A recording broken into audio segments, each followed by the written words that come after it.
Welcome to Conversations Live. For more than a decade, we've brought you the best in books, entertainment, celebrity interviews, and current events. When the movers and shakers of the world have something to say to you, they say it to us first. Here's your host, Cyrus Webb. Welcome back, everyone, to Conversations Live. I'm your host, Cyrus Webb. Glad you all could join us once again. But for our radio audience tuning in here at WYAD 94.1 FM and WYADonline.com, I'm glad that you all could be with us. Also, tuning in through friends at iHeartRadio and Amazon Music Podcast. Glad you all could be with us as well. If you're like me today and you've been watching the news, one of the things that you've heard about is a brand new docu-series that's out on Netflix called MH370, The Plane That Disappeared. I'm excited today to welcome the director of that docu-series to our program. We have Louise Malkinson joining us. I want to talk to her not only about what inspired her to want to be able to tell this story, but also the impact it continues to have on the world almost a decade later, and of course remind you all how you can be able to see it for yourselves. Louise, thank you so much again for the time. Really do appreciate it. Nice to be here, Cyrus. Thank you. Well, Louise, the documentary has been talked about all over the news today. I know already 2 stories about it, so I'm so excited that people can be able to see this now streaming on Netflix. I want to talk about this project for you. As I mentioned, almost a decade later, the Malaysian Airlines Flight 370 continues to captivate the world. Is that something that you knew would be the case when it came to putting together a docuseries like this? Well, you know, it is the greatest aviation mystery of all time, and it's extraordinary to think that we are 9 years on and the plane still hasn't been found, you know, and we're talking about an incident that happened in 2014, so it's not 100 years ago. You know, we have mobile phones and satellites and tracking systems, and so to have so little 9 years down the line is extraordinary. And I think when I first started looking at this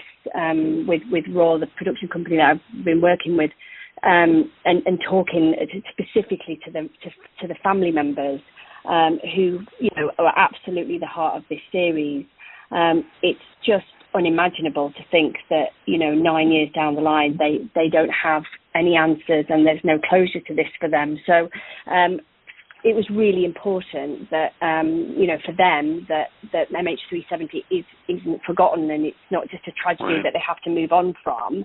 It's something that, you know, that they still want that the search for the plane to be resumed.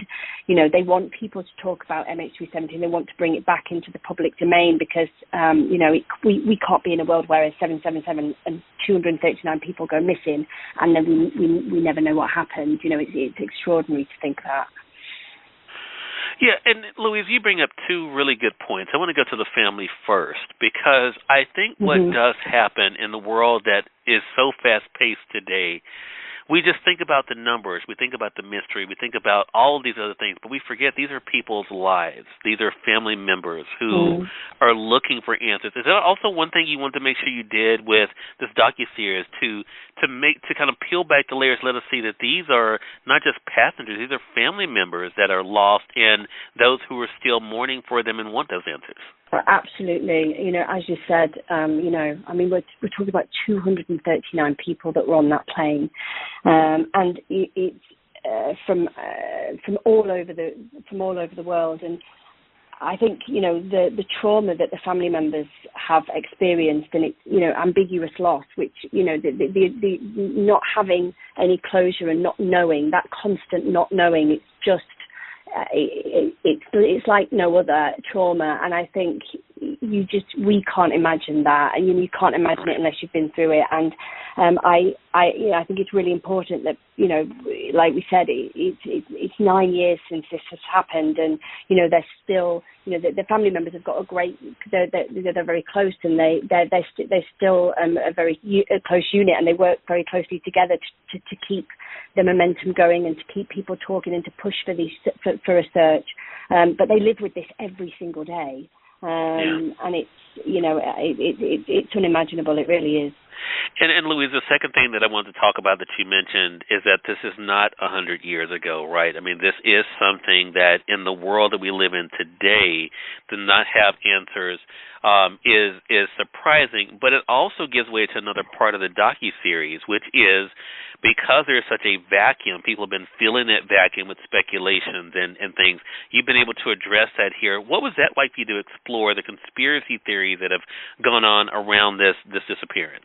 Yeah, and that's one of the things, the series isn't just what happened to the plane. It's about the people that have been consumed by this for the past 9 years. And obviously, as I said, the next of kin are the heart of that. But there's also experts and scientists and journalists and, investigators that have spent 9 years trying to find the answers. And this was a kind of, as you say, it was an exploration of that, but and about what happens when there is a lack of information, because when we don't have that, we have to fill it with something. And so I think lots of people have have joined dots in different ways, but everybody is still trying to do the same thing, which is to try and find MH370. Yeah.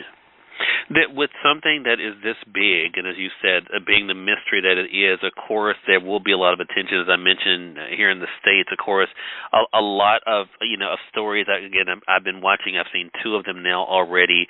Talk to us about that. I mean, how much of a responsibility was this for you, Louise, to present something that was not only something that the families could appreciate, but also that the rest of us would be able to really understand the gravity of? I think it's we knew this was it's a huge story to take on, and a very difficult one, because, as you say, there's there is no ending to it, and there's so many.